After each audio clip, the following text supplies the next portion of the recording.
There's an old saying, you can control your mind and you can control your friends, but you can't... No, that's not right. You can control... Get on with it, Private. Okay. My Little Pony, every little thing she does, starts with Starlight, Glimmer, and Twi practicing magic. And like you'd expect, Starlight is pretty great at it. But she's been seriously cutting back on the friendship lessons. So while Twilight is off in Canterlot, Starlight decides to get all of her friendship work out of the way at once. She has to bake with Pinkie, care for animals with Fluttershy, scrapbook with AJ, sew with Rarity, and chillax with Rainbow. But all of this stuff kinda freaks Starlight out. So instead of gritting her teeth and getting through it like she should, Starlight casts a spell that transforms all of her friends into mindless automatons that only do things when she specifically says to. And then, after nearly burning down the castle with the magic of negligence, Twilight returns. And she makes Starlight fix everything. And of course, the other ponies are nice enough to help. This finally makes the friendship lessons sink in. Okay, unfortunately, this episode isn't very good. And the buck stops right at Starlight Glimmer. You know, practically speaking, she's the only character in the episode. Yeah, kinda. Twilight and Spike are absent for a large portion of the story, and the other 5 are reduced to mindless robots. So Star has to carry the whole episode by herself. And this would be a heavy burden for any character, but particularly so for her. Character-wise, Starlight is naturally gifted, but also lazy in her thinking. Or at least that's how she comes off in this episode.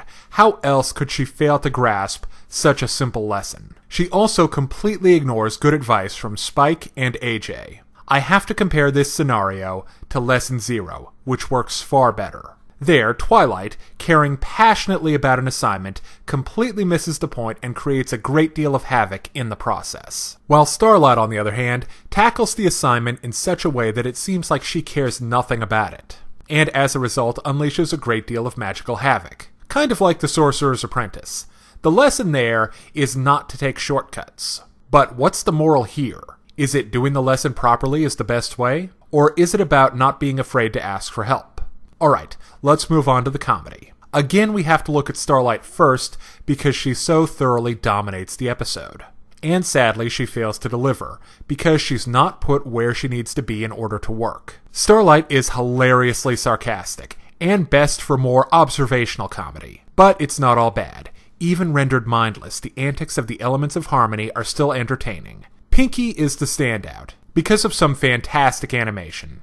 And after she's unbrainwashed, she's hilariously indignant about some cake-related crimes. Applejack is also very good when she's robotically recounting some very boring stories to Starlight. Okay, finally, I want to talk about the magic effects and how well done they are in this episode.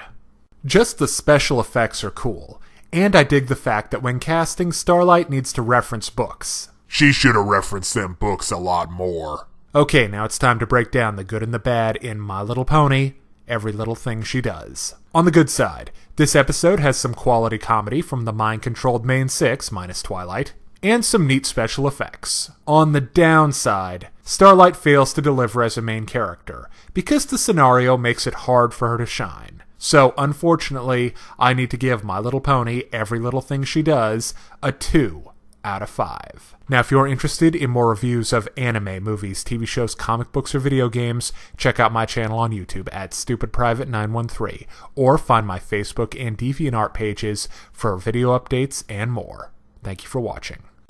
Hey kids, today's show is brought to you by the letter 4 and the number potato! I'm a stupid private.